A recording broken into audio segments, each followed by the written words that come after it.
All right. Hello, everybody. Ed Dodge here with lostgoddess.io. And we're going to be expanding what we're doing on Goddess Bible Study by starting to talk to some more other folks and expanding the conversation we're having. So we got happy to introduce Bernie Taylor to you. Just recently meeting Bernie for the first time. So we're just going to be having a little get to know each other conversation, but he's been working on some very parallel scholarship to mine. Uh, he's got his own website, beforeorion.com. I'll link to it in the show notes. But on his little bio there says Bernie Taylor is a naturalist, author, and cultural astronomer whose research explores the origins of mankind's creativity and awareness of the natural world. His works in these areas include Biological Time, 2004, and Before Orion, Finding the Face of the Hero, 2017, which explore a deep root to mankind's creative capacity by looking at how hunter gatherers viewed themselves through Paleolithic cave art to 40,000 years ago. Bernie proposes that select cave paintings are fundamental pieces in the human journey to self realization, the foundation of astronomy, and a record of biological knowledge that irrevocably impacted some of the artistic styles, religious practices, and stories that are still with us.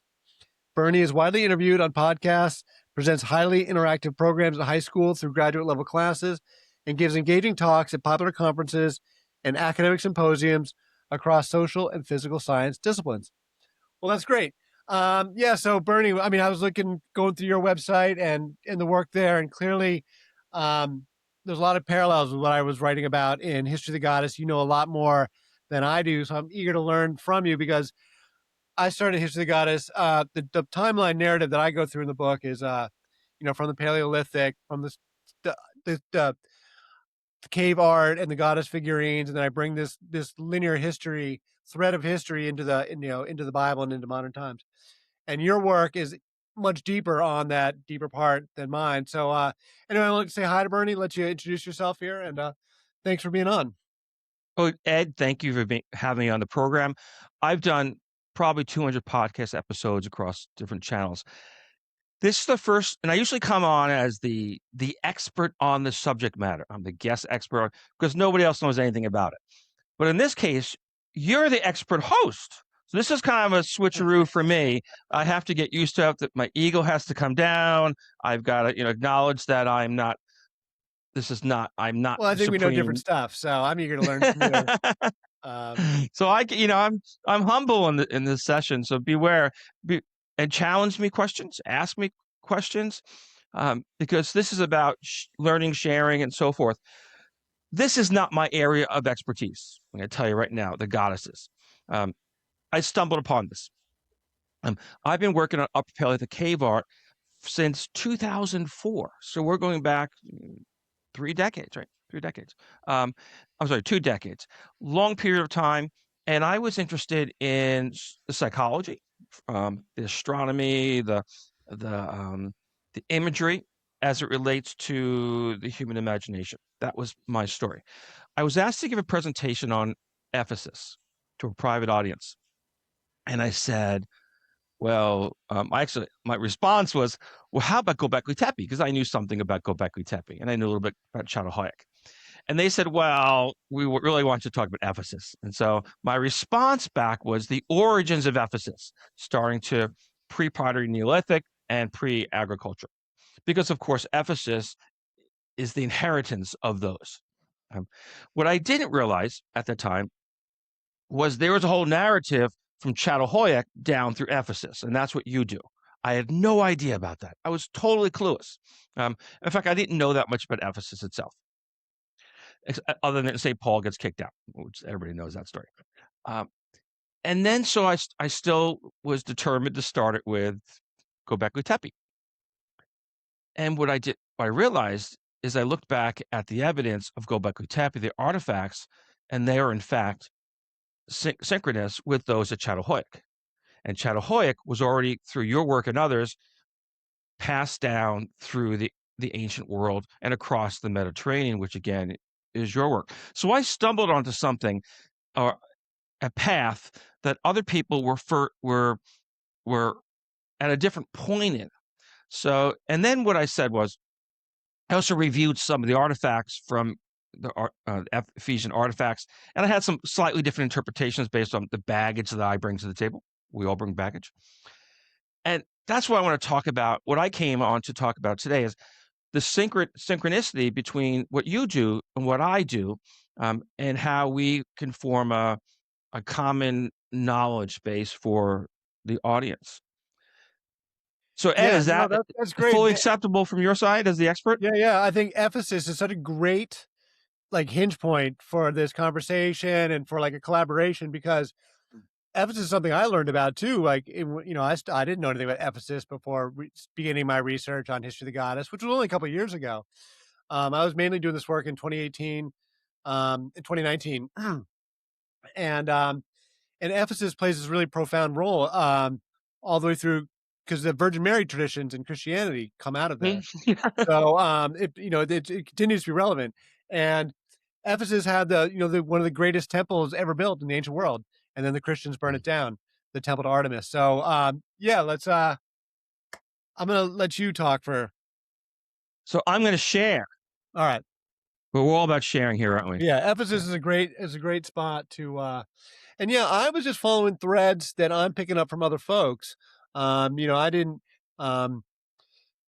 Merlin Stones, When God Was a Woman, she did this research back in the 70s that really lays out the whole thread. That's an amazing book considering the era in which she did the research, totally analog, no internet, no computers, like going museum to museum, library to library, and doing that work independently. She wasn't an academic. I think it's the only book she ever wrote even. Um, and that book lays out the whole thread that I basically followed from her in a lot of ways. Someday, if you do go to Ephesus, a really cool place, there is the Ephesus Museum of Ephesus, and in that museum there is sort of like the final part of it. In a room, there's a exhibit showing these Artemis Ephesian history going back to Çatalhöyük. Okay, so they're acknowledging in the region that is part of the story, and you could follow all the artifacts that you can see the Ephesian, you can see the Roman, you can see the Hittite, and all the way going back to Çatalhöyük. It is the narrative today. I don't know how far it goes back in time, but this is not a fringe idea in that part of the world. But cool. So I'm going to break this program into 3 sections. One is Anatolian prehistory, of course, where we start, Greco-Roman, Ephesus, and then shaping a new reality. And when people, where is Ephesus? Well, Ephesus is really part of Anatolia, which is also known as Asia Minor. And it is on the Aegean Sea. No big surprises there. And were you just there? Are you just recently traveling there in Turkey? Yeah. Yeah. And how was the travel out there? And how was it? I'm going to tell you that. I'm going to tell you that. That's a little further because I had a guide. Okay, he's pictured, so we're going to get there. But it was quite the journey. But I was actually on a cruise for most of it, and then we stopped in Istanbul, and then we flew into Göbekli Tepe, which I'll tell you about. But Ephesus is right across from Athens, and I took a cruise from Athens to Istanbul, and it stopped at multiple places in Ephesus, or the port for Ephesus was one of them, and it was a great experience.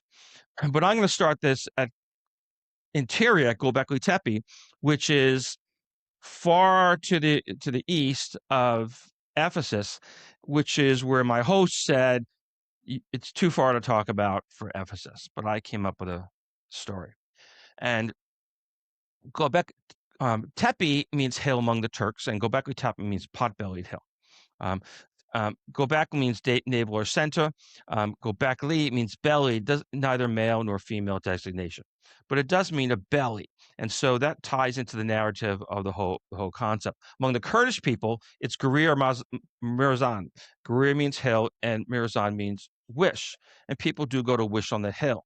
But kind of, where do we put Göbekli Tepe into the big picture perspective? Well, it's a long time after Paleolithic cave art, so it's not something that's new per se, but from my perspective, it was something along the way. But relative to the other standing stones, outside of caves. It is in the region of the first ones that we now know about. There's a whole bunch of tepes around Göbekli Tepe, and then we have Gigantea on Malta's Gozo Island, Great Pyramid, Sarsen stones. So we have a pretty good gap between Göbekli Tepe and the other tepes in the area before we pick up Gigantea on Gozo Island. And this gives a kind of a time frame of all this sort of stuff.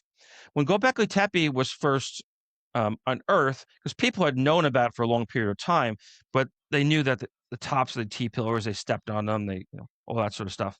But when it was first unearthed, 15 or so years ago, it was by Klaus Schmidt, German archaeologist, who's a central character in the story. And he said it's the world's oldest temple. The tourism people ran with it, and it is now a point of national pride that Göbekli Tepe is the world's oldest temple. The French say that their Lascaux cave at 17,000 years ago is a Sistine Chapel of the Paleolithic.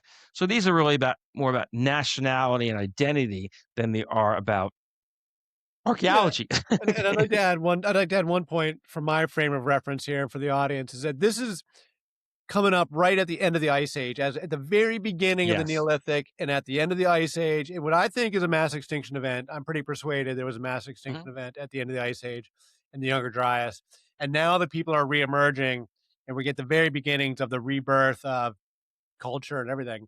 And it's on this fringe of the Ice Age.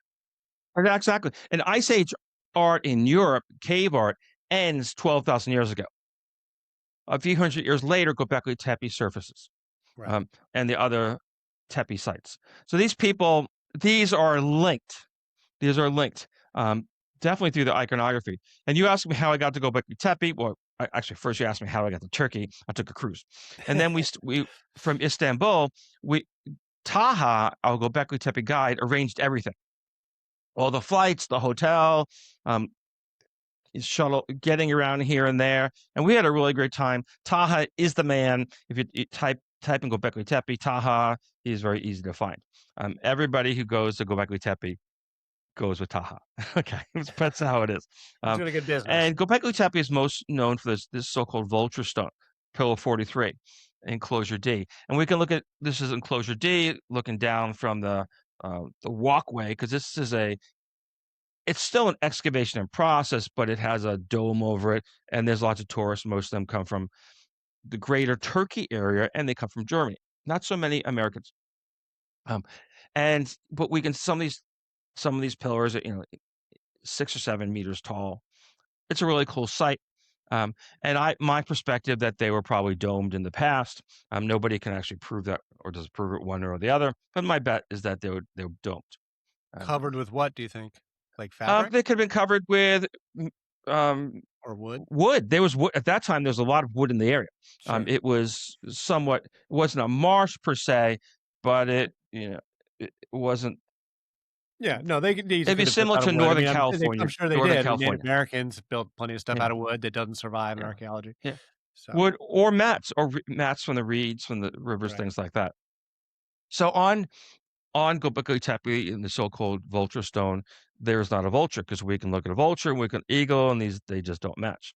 But what it does look like is that, like, a human has put on the dress of a vulture, has put on the wings, has put on the head, the beak, and so forth. And so my read on this, it's actually an avianoid. You can call it an angel, you can call it a birdman, whatever. Then we find this iconography around the world where the people have put on the full dress, or they've just put a feather in their hair. And around the world,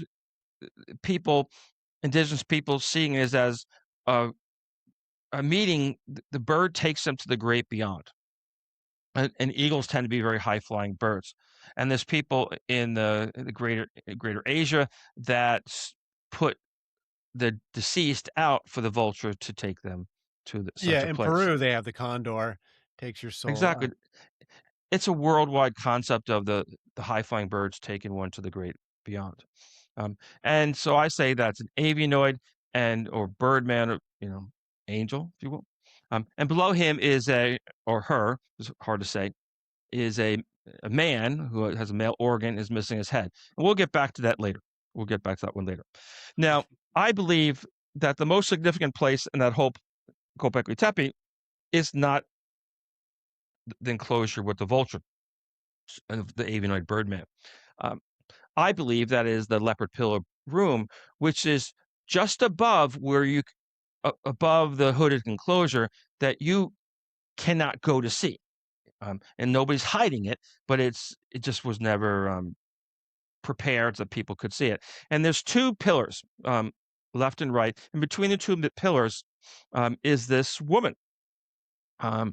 And she's engraved on a slab. You can see this woman with this engraving in the Çatalhöyük Museum nearby to Göbekli Tepe today. But there's two pillars. There's two pillars. Now, the distinguished archaeologists, and by the way, I'm not anti-archaeology, but I think this one is totally bullshit, say that she's being penetrated by a penis with the lines Yeah, I know. possibly. Like, it's crazy. She's obviously giving birth. Like, She's obviously given birth, and you could say, that she's doing a breech birth, whether the leg is coming out first or it's placenta in the tissue. Either one, I'm okay with.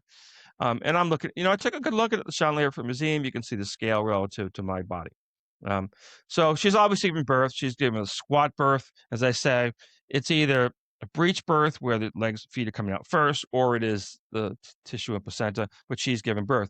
When Klaus Schmidt, the German archaeologist, brought this slab forward, he said it was graffiti, such that there's no other women on the site. Therefore, depictions of women at the site. Therefore, it was not integral to Göbekli Tepe. Now, there is another female character, which we'll get to shortly, but there are female characters among the animals at Göbekli Tepe. They're not all male. There's definitively males. There's definitively female characters because they're pregnant, and there are characters it's hard to tell one way or the other. They need more study. So Klaus Schmidt was wrong, and he came with a psyche that in the distant past, men were bigger, stronger, faster, and apparently more wiser, and therefore society needed to be ruled by men. right. And there's still people at that psyche today. And Yeah, that was patriarchy certainly forever. Klaus Schmidt. That's what we were taught. I mean, that's what the Yeah, culture totally teaches. Is it's been patriarchy forever. It's just the way it is, and anything else is like inconceivable. And even though exactly. matriarchies are all over the place. Exactly. And so at the top of the hill, which is the engraved slab of this birthing woman is just under the hood, that the invisible point, and to the right of it is a tree, and it is a fertility tree where Turks, Arabs, and Kurds, they wish for safe birth, for happy children, all that sort of stuff. It is part of the culture, but it's interesting that they have that at the top of the Göbekli Tepe hill, right next to this birthing woman. And so they could not have known about the birthing woman. Therefore, because it was unexcavated. Therefore, the top of the hill, of these tall hills, and this is Göbekli Tepe is the tallest hill in the area, itself became the point of wishing. Which is And exactly how they describe it in the Bible, going up on the hilltops to do their pagan goddess stuff and fertility stuff. Exactly what they're condemning in the Bible. exactly. Oh, absolutely. Yeah. Okay. Now, there's another object that was found by Klaus Schmidt's team, and he said that this character is the prominent erect phallus. And it is because Göbekli Tepe's iconography is generally exclusively male. But he's already discounted the other one as being graffiti and not part of Yeah, the Göbekli system. I was looking. You had sent me the slide deck before, and I was looking at this, and I did not realize that they thought that this was not a. I thought everybody understood these to be, because I'm familiar with these objects, and I've always understood them to be birthing. I was surprised that they were saying anything otherwise. Yes, and I have archaeology friends, and they said to me they had no idea that there were female characters at Göbekli Tepe, and they said honestly, we had no idea. And what Klaus Schmidt and friends were saying was that all these iphthallics, all these men with penises, therefore that must be a penis as well. And I say bunk. I call it bunk, and I say that both of these characters are birthing females. Yeah, I They definitely both agree. one is sitting, one is squatting, and that the woman that to the viewer's left, which is a small stone statuette about the size of your thumb, at least my thumb. I don't know how big your thumb is, but about the size of my thumb. So that she's doing an end call birth, meaning that the amniotic sac with the child within it has come out of her. And end call births are very rare today. I'm sure they're rare then. They're typically preterm deliveries. People call births are more common, whereas the amniotic sac might be on the top of someone's head or the baby's head. Some famous characters, such as Sigmund Freud, was a call birth. And it was believed in the past that if you were a call birth, you had some great spiritual destiny in your path. And one could consider that for Sigmund Freud, of course, right? Sure. Absolutely. So in this Çatalhöyük Museum, one could see that one side of this character of this birthing woman is sintered off. So it was on top of some sort of heated surface and it burns it down. And we can see a feline on one side of her. We can't see on the other side, but we really can't see the other side of her anyway. So I'm going to call it that they're felines on both sides, which ties us back to the lying pillars with the birthing woman between them. Now, Göbekli Tepe is pre-pottery Neolithic. This particular stone at the Çatalhöyük Museum has at least 2 pregnant women, and is the third one in the middle, and the one in the middle pregnant as well. Yeah, I'd go with it. But this is pre-pottery Neolithic, so they knew what pregnancy was, obviously, and they celebrated pregnancy. And again, why didn't Klaus Schmidt say, we've got pregnant women in other images? Why can this only be male-centric? And the fact of the matter is, it's not. There's other sites in the general area. This one is a mound, pre-Paleolithic as well, in the realm of Göbekli Tepe time period. And we see, hey, I'd call them, they're female for sure, and I would have no issue saying that they're pregnant, but they're certainly female. And they would fit into the side of one's pocket today, but maybe they had some other way of carrying them in the past. At Göbekli Tepe, this one is probably about the size, maybe my foot, just below my calf. Is it the same as these previous ones? I don't know, but we're seeing a. I don't see a huge penis on this one. Okay, that's my position. But I don't see breasts either. So are they the same? Are they in the same family? It's unsure. So this is kind of where you pick up in Çatalhöyük. Çatalhöyük is west of Göbekli Tepe on our path to Ephesus, where we're going to get to. We're going to get there. Höyük means mound. Çatalhöyük means fork mound. And when you have that swiggle thing under the C or under the S, it becomes like a ch. You add like an H to it. That's, now you got some Turkish. And Çatalhöyük was we call a small town today, but in fact, it was a metropolis of its time. And one of the things about it was you would recognize these as kind of a town in the old Middle East today. And within Çatalhöyük, they buried the dead under the homes. And there was also imagery of vultures, the Cleary vultures. This is a kind of reenactment of sort of vultures with headless people. And this is a reproduction based on the original archaeological evidence that one could see. It's not as clear, but it's the same narrative. Okay. And we saw the same iconography at Göbekli Tepe with the so-called vulture person, the avianoid, and the headless man below. Okay. So these are traditions that they're not that far distant in time as I see things, because I'm thinking tens of thousands of years ago. But clearly, these people carried on the same traditions. Now, this is obviously a figure that you've seen. I mean, you worked on it, you talked about it in your book. And I would say that she's end called birth in the same way as the Göbekli Tepe woman, meaning that the amniotic sac came out. The baby came out in the amniotic sac. And again, we have lions on both sides of her, just as I would say with the statuette the size of my thumb, with one side centered off. She had cats on both sides of her. And we find for the leopard pillar room at Göbekli Tepe, we have the 2 lion pillars on opposite sides of the birthing woman in the slab. These are the same. You have what I'm calling the ankle birth down between her calves, and shame on Klaus Schmidt for not connecting these two. Completely Right. shame on Klaus Schmidt and Yeah, his I'm team. surprised. They should have called this one out. So this became more significant in January of this year when a paper came out with Science that looked at the grave goods and the DNA of these people that were buried under the homes in Çatalhöyük. And they found that the genetic line in the homes, based on the DNA, was from mother to daughter to daughter to daughter. And if that final daughter, great great great granddaughter, did make it, a new maternal genetic line would come about. How They many also found that how many bodies were they finding in each home? well, they based the study on 395 ancient individuals. Hmm. Okay, there's a lot of them. There's a lot of them. It was a thing, uh, I wonder if they and buried everybody under the house or only certain people.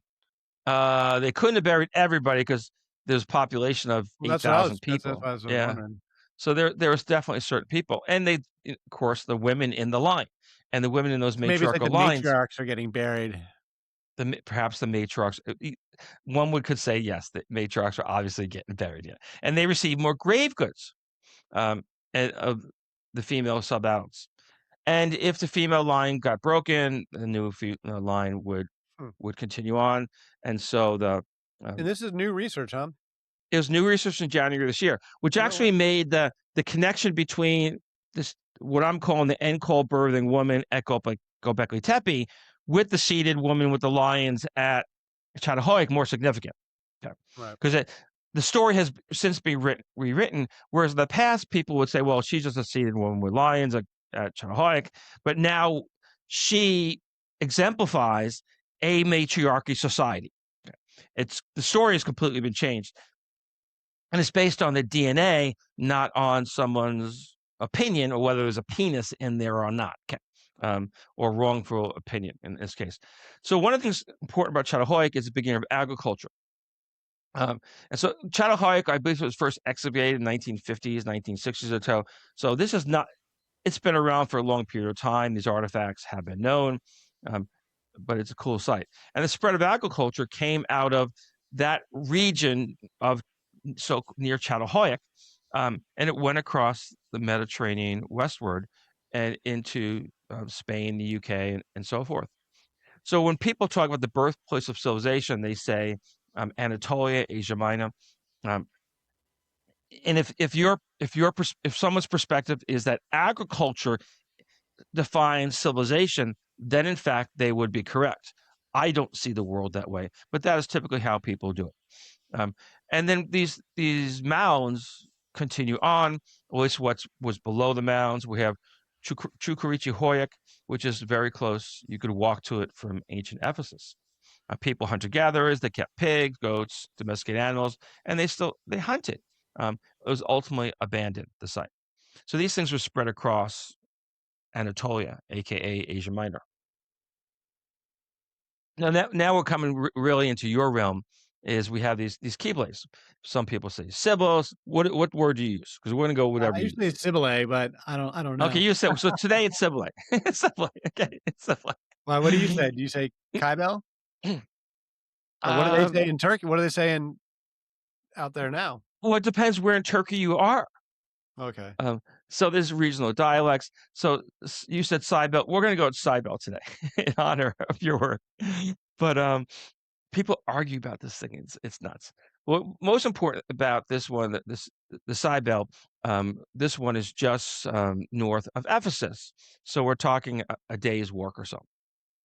Um, and with this one is in the mountain, we can see it relative to a human, and people are Uh, saying this is another a Cybele. Okay, and it comes from the time of the Hittites. Hittites were patriarchal, but there were matriarchal societies during that time period. The Hittites ended at the same time of the presumed Trojan War. Awesome movie, by the way. It doesn't follow the book. Okay. Now, if you go someday when you do go to Ephesus, will go to the Ephesus Archaeological Museum, and you will see this collection of all these Cybeles.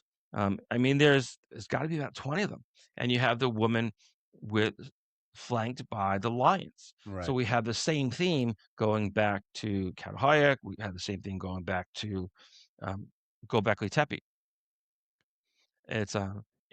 This was a thing, and this is 4th century BCE, okay, Hellenistic. So now we're going to go to Greco-Roman Ephesus, and this is the Greco-Roman version of things, because what we have just done was the Neolithic indigenous peoples of the region, completely different narratives. And when you go to Ephesus, you're going to hear that the story of Androclus, Prince of Athens, left his country to found Ephesus.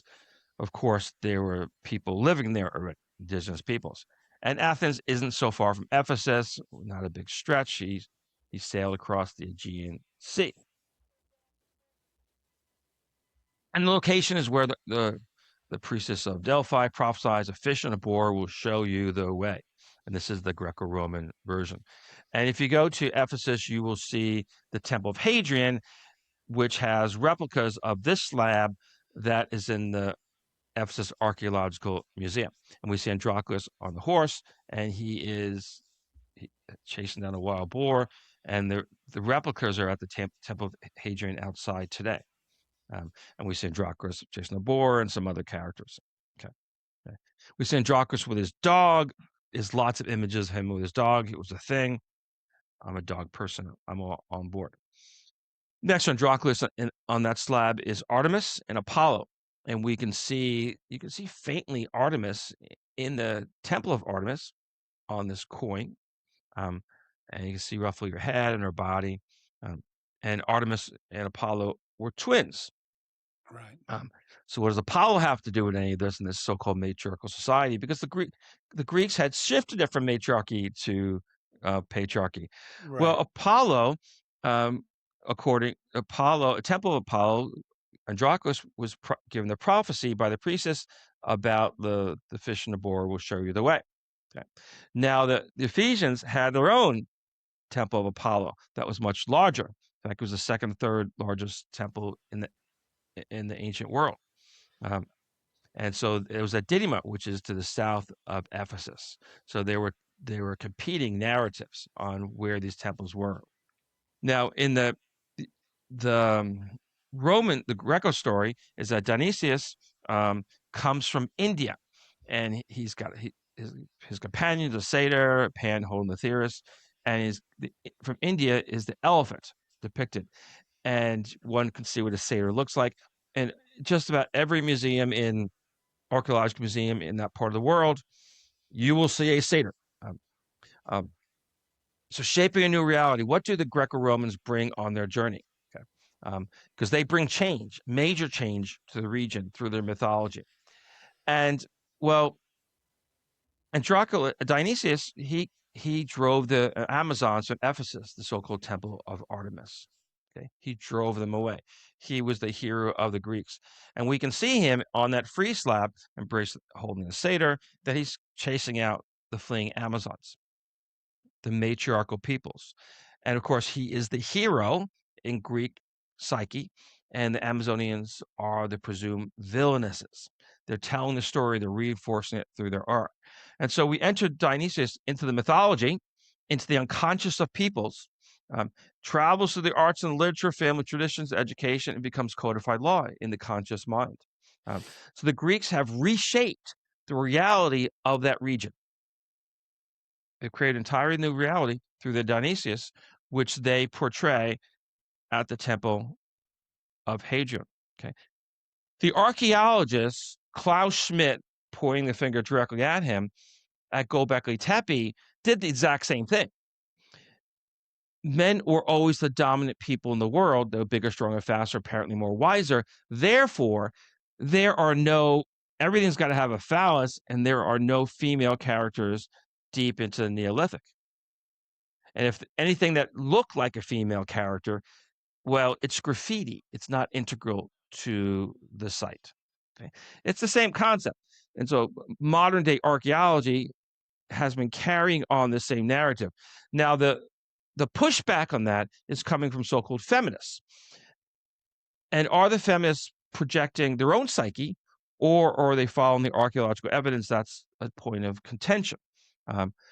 But you and I come in this not as feminists. We're coming as equal peoples, male and females. So you and I are not carrying that baggage. And so we're coming at looking at the archaeology. We're in some ways neutral on this subject. Okay. So again, we have Hercules on another slab and his cohorts, and he's chasing out the fleeing Amazons. So the Greeks were pushing out matriarchy among the Amazons, and the Greeks are the heroes, and the Amazonians are the presumed villains. Is because Right. And the historical Amazons being the Scythians, who were the nomadic horse riding people from the Asian steppe. yes, And they have a very matriarchal society, and the women are trained to ride and fight alongside the men. And so they yeah, do have these women warriors who, with a bow and arrow on horseback, are every bit as dangerous as a man. And they, by their tradition was that they founded Ephesus. That's like the Amazonian Scythian exactly. tradition. Yeah, and they're terrible. Those Amazons, they're just terrible because they are females. But we Right. looked at this today. Is that the Greeks are invading foreign beliefs, colonizers, and the Amazonians are indigenous traditions. That's how we look at it today. At least that's how we look at it in the U.S. relative to Native Americans, and I see that as a healthy perspective.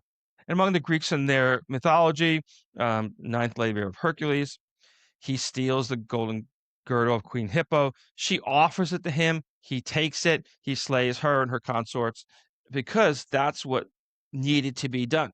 Okay, because in Greek psyche, that the Amazons were people ruled by women, but Amazon was really code for matriarchy. It wasn't really Right. any specific person in any area, but um, because they were always eager for war. Because they were always eager for war, therefore the Greeks needed to eradicate them and all their traditions, and of course that carries through. And in the Amazon in the Greek tradition, labors of Hercules, the Amazonian queen, Hippo founds the city of Ephesus. Okay. This is part of the literature, and Hippo um, she sets up a wooden image beneath an oak trunk. So she's tied to trees. Okay. And then we come to Ephesus itself, Ephesus proper. And this was the Lady of Ephesus, aka beautiful Artemis, was dug up from the Temple of Artemis, 2nd century CE. But these things are found all over the Mediterranean in the ancient world. And you mentioned Paul from the book of Acts in the Bible.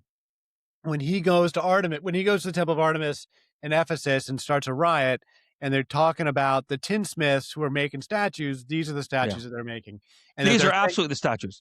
And in and our they it, and yeah, and pilgrims would take these home as like they're to have as memorabilia or whatever as idols in the house. Um, exactly. And because he said that you're idolatrous, therefore you are going to hell. And that's the narrative.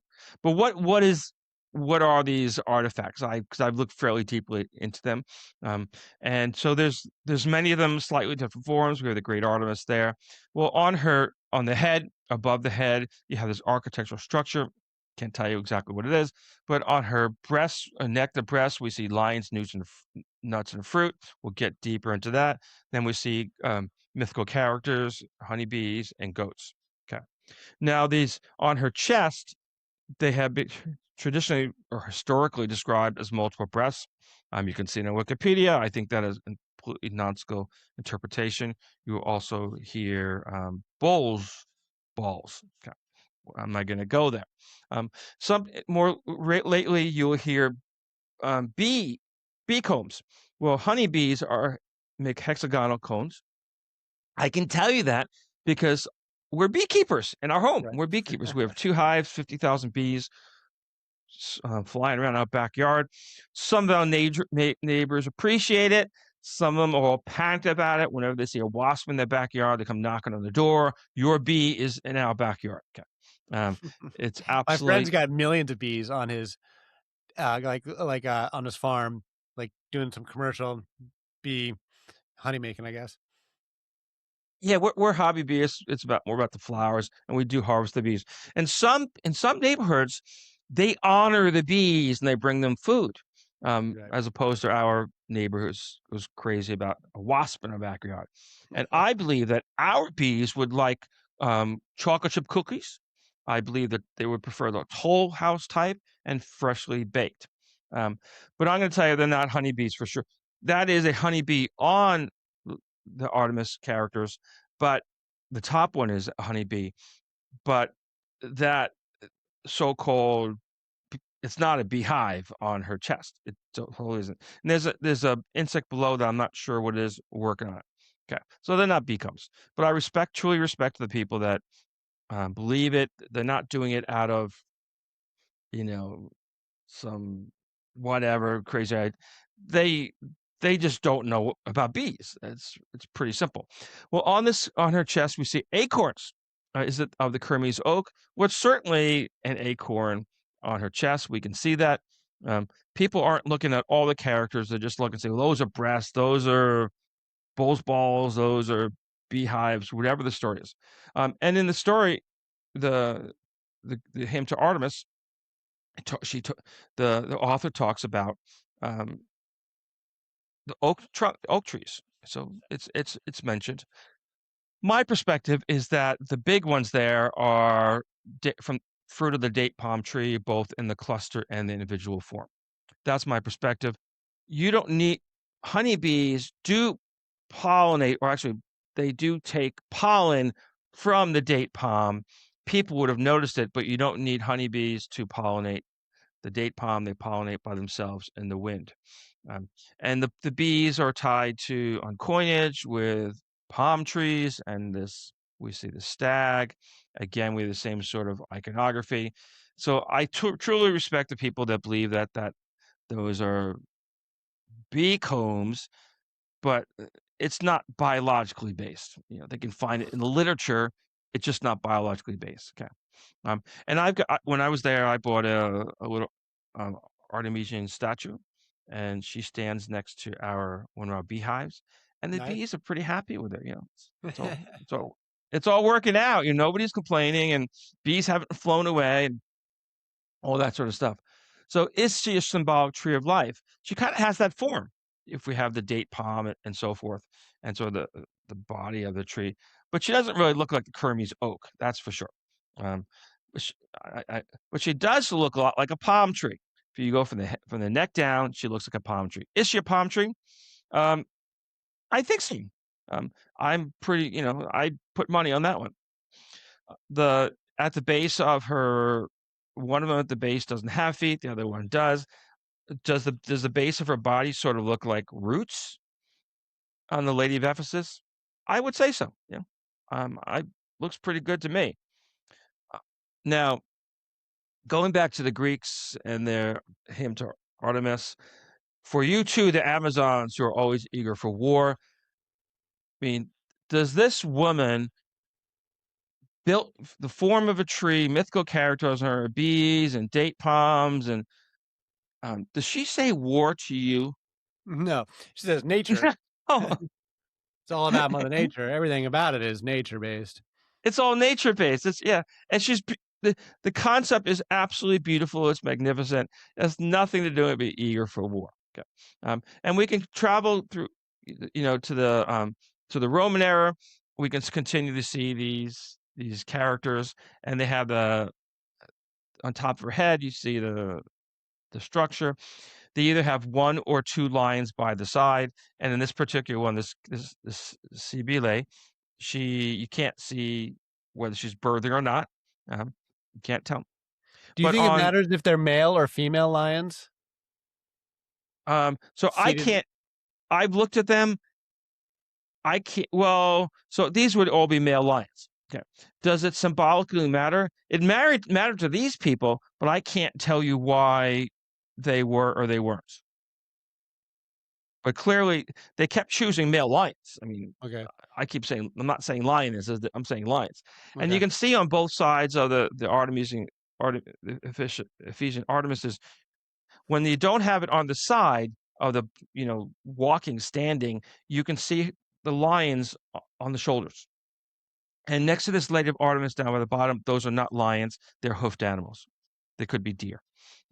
But yes, the lions continue on, whether they're by the sides, one or two, or they're on the shoulders. And on the shoulders goes back to the Göbekli Tepe, statuette that's about the size of my thumb. Um, so how did they dig up each other's statues? That's what I would say. I'm not convinced this is part of like some in the unconscious. Matriarchal statues, matriarchy can be in the unconscious, and the divine perspectives on fertility can be in the unconscious, but not the carrying on of the lions. Because you can go around the world, we see people where there are lions, and this is fairly unique in Anatolia, that you have the goddess character with the lions. This is Right. not a worldwide phenomenon.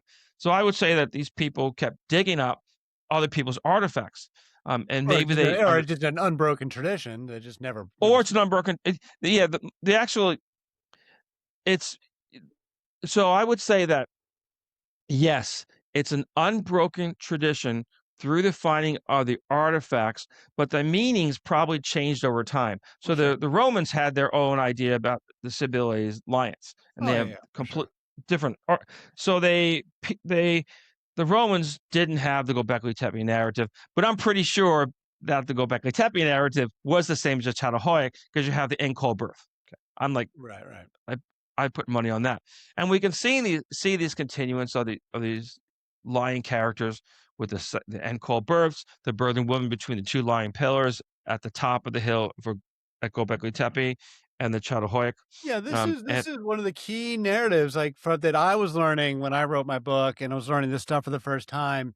This continuity right here is this is one of the key pieces of evidence. this is it. I mean, this is the big show, and that Klaus Schmidt called the woman on the slab as being graffiti, and the other woman as being having a penis between the legs, disenfranchises women in prehistory. Sure, Um, yeah, I absolutely. mean, it's just total crap. And he is deceased, but people in that world should really be saying, "Hey, let's not just rethink this. Let's talk about this and see what we've learned, that this is psychological." And again, we have the mother goddess of peace with nature, which you have you determined as well, and she has no connection with the Diana of Versailles, the Roman or the Greek Artemis. These are they're not they're just not the same. Well, And if you I look at mean, did the Greeks associated Artemis? I thought that was how it worked back then. I've always been curious about how the Greek Artemis and the Ephesian Artemis were married together, but my understanding is that in the ancient world they were married together. and that's a good point. So we're going to get there in one or two more slides. So yes, in the Greek world they're married together because the Greeks were taking in aspects of the Ephesians, but carrying their own patriarchy into the Absolutely. conversation. As we can see in these Artemises just don't look the same. I mean, there's nothing. One looks subdued. One is all powerful among nature, and she's absolutely amazing. And the birthplace of the Greco-Roman Artemis was Delos, um, whereas the birthplace of the Ephesian Artemis was Ortygia. Okay. And They this is have also different. represents one of the matriarchal patriarchal splits, is that the Greek Yes. Artemis is the daughter of Zeus. She's submissive to Zeus. That's her father. These Mhm. older matriarchal goddesses would not have been submissive to husband father types. And that's sort of one of the key distinctions of what's coming later. Artemis, exactly. The Ephesian Artemis always was, Right. whereas Greco-Roman Artemis came to be through Zeus. Right. That is probably the most important aspect of this whole thing. I'm glad that you brought it in. In fact, the Ephesians agree with you. They agree with you, and they brought it to the Roman Senate seeking to discredit the Delos Artemis Okay. All right. narrative. They said that you've got the story wrong. Um, and just as you mentioned, now one All can right. So go they to were Artemis. arguing about this. That's even better. They're actually arguing about it back They were then. arguing about it. It's in the record. It's yeah. And that's Um, after what was the date on that when they were going? That's after Alexander the Great. This is in the um, Roman era. Oh, this is in so this Roman. time of the Romans, yes. Yeah, okay.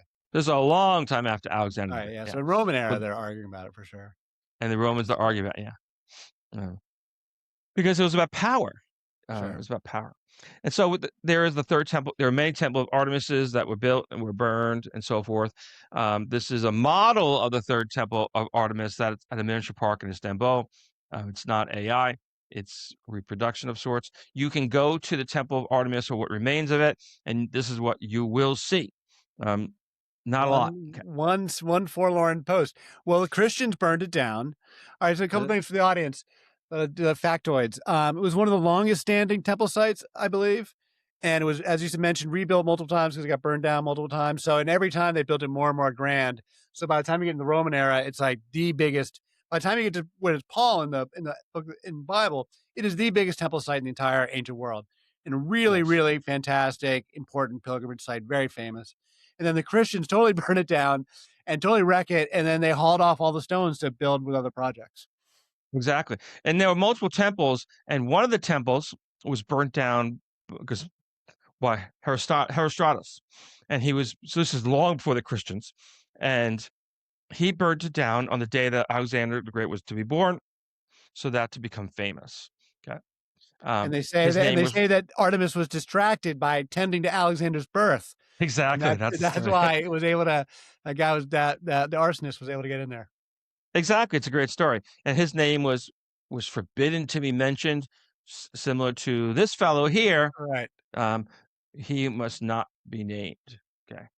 And well, Herostratus' name was Now here we mentioned. are, I'm the not the first. blasphemers. We're naming them. Yeah, I was. Well, I I guess. didn't start it. I guess Blame. we're not subject to their law anymore. Yeah, all these other people. I didn't do it. Okay. Now, what's very interesting about Ephesus is that there are in addition to the Ephesian Artemis, there are other female characters there. Women in ancient Greece and ancient Rome. This is Roman time period. They weren't slaves. They had a significant part of society.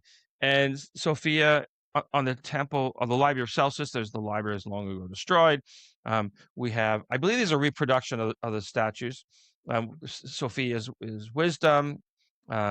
Arete is virtue. Episteme is knowledge.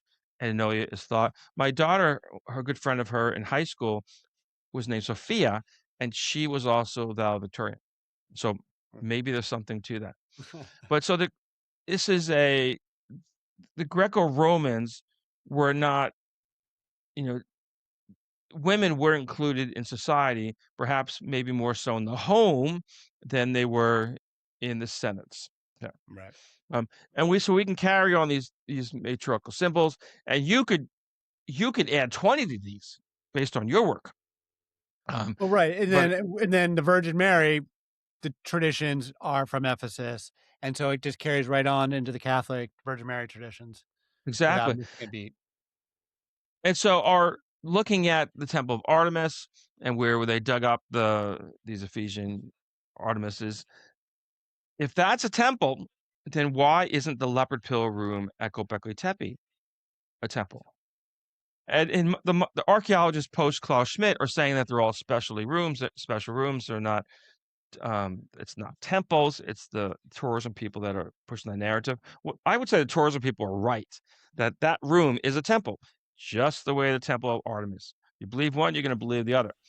And so we're going to enter Sibylle into our narrative, going back into pre-pottery Neolithic, Göbekli Tepe, into the mythology, the arts and literature as the image that we see. I assume it was the family tradition, same as Çatalhöyük, and we can bring it now into the modern education, that Göbekli Tepe was matriarchy in the Neolithic. In the same way they introduced Dionysius as being, by changing the story, by saying it was Dionysius. And one of the things at Ephesus really surprised me is we were taken by the tour guide to this Blessed Virgin Mary statue, and next to her is a wishing tree, and you can see a wish on the tree, and most of it's for fertility that predates the Virgin Mary. Okay, so the people in that region they're not separating the two. These animistic ideas of a tree, you can wish upon a tree versus praying upon the Virgin Mary. the tree existed before that Virgin Mary. Okay, Right. because you can look at the size of the tree, and it was before 1996. Okay. And so the people in the region they're integrating the two, whereas St. Paul was trying to separate the two. I mean, clearly trying to separate the two. And so this is where I think St. Paul got it wrong. St. Paul was saying that the Ephesians that idolatry is wrong and it's against the one God and all that sort of stuff. What he should have said to them is, you wait a century or two, and you can sell idols of me. You can sell idols of the Virgin Mary. You can sell idols of all the saints are on the horizon. Because Roman Catholicism, we could say at the very least, and Greek Orthodox, they're full of idols, and idolatry is massive business in the Mediterranean for those faiths. So idolatry, St. Paul's message didn't fully carry across, and people are still assimilating the wishing tree not as a prayer tree, but they're wishing for good fortune. They're projecting their inner psyche. Yeah. I mean, the Virgin Mary was always used by the Catholics to assimilate the pagan goddess traditions. I mean, that was like a really powerful functional purpose that she served, and she absorbed like all of like the prayer formats and like the spiritual technology of like praying for Yeah, intercession. Just goes right into her. they changed the name. They Yeah. changed the name, and that's my read. That's my read on Ephesus. I won't go the but people can find me for Ryan.com. And this is not what I do. I do prehistory. I go back to 40,000 years ago, and I look at the cave art and how people have inherited those traditions. But I stumbled across this in Me too. a I completely stumbled across this concept in a request for an Ephesus presentation, of which I knew very little about. And then on that path, I read Ed's book. Um, Brilliant book. I had my Kindle. And then when I was on AM Byte, sometime after that, um, we talked about Ed. We talked about AM Right. Byte and the work.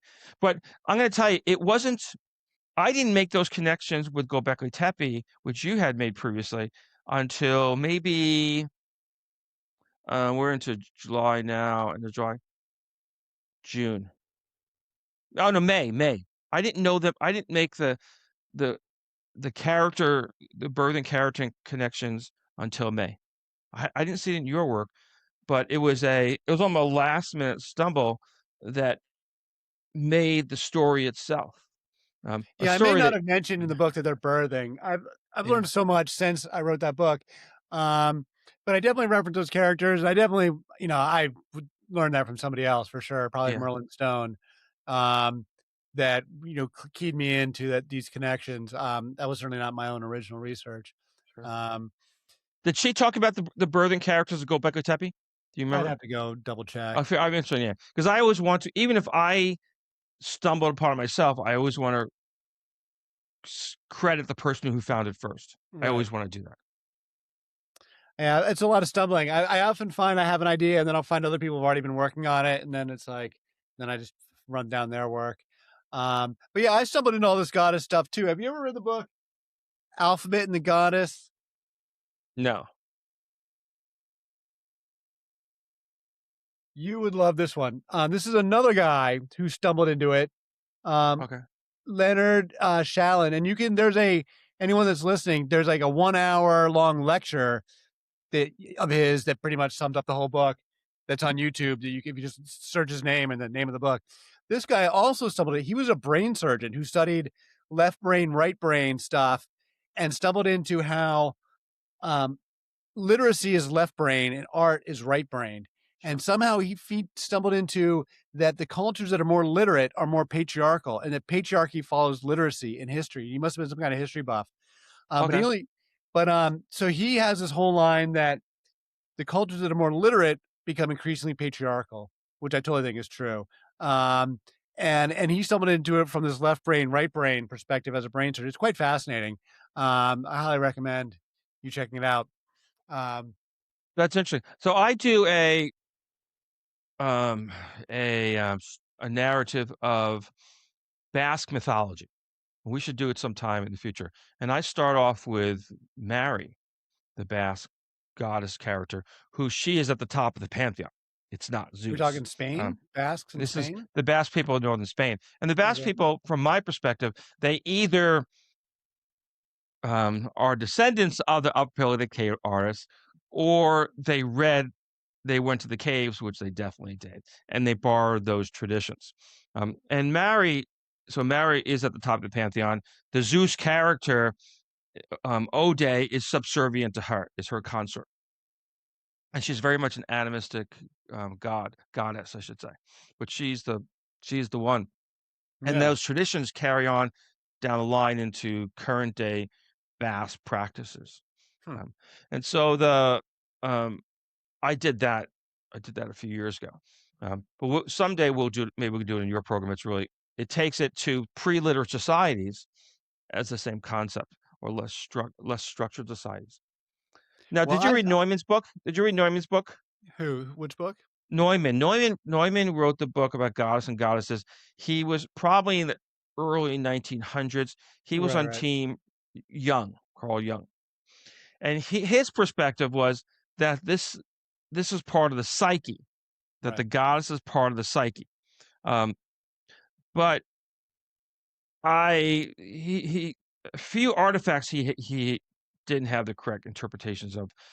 But the problem of being part of the psyche, as the pinnacle of the psyche, is that we through this discussion we had today, we saw changes. We saw it from Göbekli Tepe to Çatalhöyük. The Hittites were patriarchal, and then we saw this inner conflict among the ancient Ephesians, and then we saw the undercurrents of the same characters, and that doesn't jive with the mother goddess being the forever eternal goddess. Whereas what you said, or I like what you said, is that the patriarchy came more prominent in literate societies. Um, so I like that. I like that perspective. That just because there were goddesses doesn't mean they're always goddesses. And in the same perspective as with the ancient Greeks, just because there was always a Zeus doesn't mean that there have always been a Zeus as the top of the food chain. I like what you said. I like that. Yeah, no, our religions clearly shift over time, and even within a religious tradition, even within Christianity, our perspectives on God have shifted a lot. You go back 500 years, 1,000 years, 1,500 years, we having very different conversations about God and Jesus, even within Christianity, much less across cultures. Because as we learn more, I learned this from Karen Armstrong in comparative religion, was like she had a book, History of God, that influenced me a lot. I read it when I was pretty young, and she described exactly that, like how people never stop believing in God, but how they describe it and understand it, Right. that does change. And Yeah. same thing with goddesses, it changes. And for me, diving into the goddess stuff is maybe understand the Hindu perspective that the male and female, it's really the mind and matter are coexistent and eternal. And that the cosmos, just as you have a mind and body, so does the cosmos have mind and body. And so material and immaterial, and the material world is the mother. Mother is matter, magna Sure. mater. It's the same word. We get the word mother from the word matter, material. She is the physical, she is the physics, the mass energy of physics. That's how the Hindus describe Shakti. And Mhm. while the males are mind, they're immaterial. And so and they both have agency and they're interacting with one another. And the cosmos is a dyad, not just a monad. And I think that's really Hmm. where we're trying to, like, me and some other folks are having this conversation, that like recognize the cosmos as a dyad. In the Western culture, we fundamentally look at it as a monad. It's a singular thing, whether it comes from monotheism, we think it's a monad, but also enlightenment thinking that flips the scripts and says all material world is also a monad. They're both a monad, whether it's idealism versus materialism, as philosophical debates over consciousness. Um, but both sides are a monad. Either consciousness arrives from matter or matter arrives from consciousness. What I'm trying to say, what the Hindus say, is that mind and matter fundamentally coexist, and it's like a fabric, um, and that the universe is a singular universe, but it has parents, so to speak, and um, and so there is a mother to go with the father. There's God as a mother. I like it, totally convinced as a worldview, Sure. that Gaia consciousness, and that we swim in a sea of consciousness, and that um, Yeah, and that the material, because material world is she is circular. She is the cycle of creation and destruction, while he is the creator. He gives form. He gives form and ideas. She gives the matter, and then they come together to create reality. Absolutely, I like that. You know, I grew up, we're probably about the same age or so. And in middle school, I read Western Civilization. That was the class that we took. We had a, Sure, I have those textbook like classes. this. And what we learned, our worldview was what came from the Greco-Romans. Right, Um, and and some Judeo-Christian. Judeo-Christian record, exactly. What was passed down, what was approved by the school boards and the states and all that sort of stuff. And I like to hear about Hindus. I like to hear about the Basque, which I've studied, and I like to hear about pre-Ephesian Turkey. Okay, Right. because there's a story behind before Western civilization, which we were fed in our age and our generation, that is became part of our shaping of reality. As I Sure. made that diagram, but it's great Yeah, to no, hear we are about. shaped by our narratives, and we're shaped by our knowledge base. And to be Yeah, fair, we've learned so much more in the last like 100 years, and last couple of decades. I mean, some of the most sure, fantastic information is really brand new. Like that study you had about the DNA of sure. the Çatalhöyük, January. fantastic data. That's a fantastic Yeah, data point that I'll be able to use. yeah. Um, Science. It's and it's science. and it's and it's brand new information. And so Yeah, I think we just need to be open minded and recognize that like we're learning a lot, and we need to yeah, process a lot of new information because I believe we're at this real inflection point in history that is, you know, our old ideals, our old religions are all they all need to be shifted because none of the old religions I think can transit seamlessly into the space age. Like everyone's due for a reformation right now. yeah. Absolutely. And this was fun. This is an amazing session. To the great mind and the lesser Yeah, mind, the no, Bernie, it's great to disciple, connect the with you, and Padawan. we should probably wrap it up now or at that sort of Yeah, after that hour mark. But I do yeah, want to keep on talking to you offline and continue this conversation, collaborate however we can because this is great yeah. stuff. Absolutely. And I'll be posting this to the to the platforms. So I think we're gonna wrap it up. Ed Dodge here, lostgoddess.io. You can check out the Substack. Please subscribe. Bernie, if you want to say anything on your way out the door here. Justbeforemine.com is the portal to all the stuff that I do, and I very much appreciate having been on this program to listen and learn. All right, thank you, Bernie. It's been really informative, and hopefully, I know the audience will enjoy it. So thank you so much. I'm gonna hit stop now if my mouse wants to work. All right, thanks, Bernie.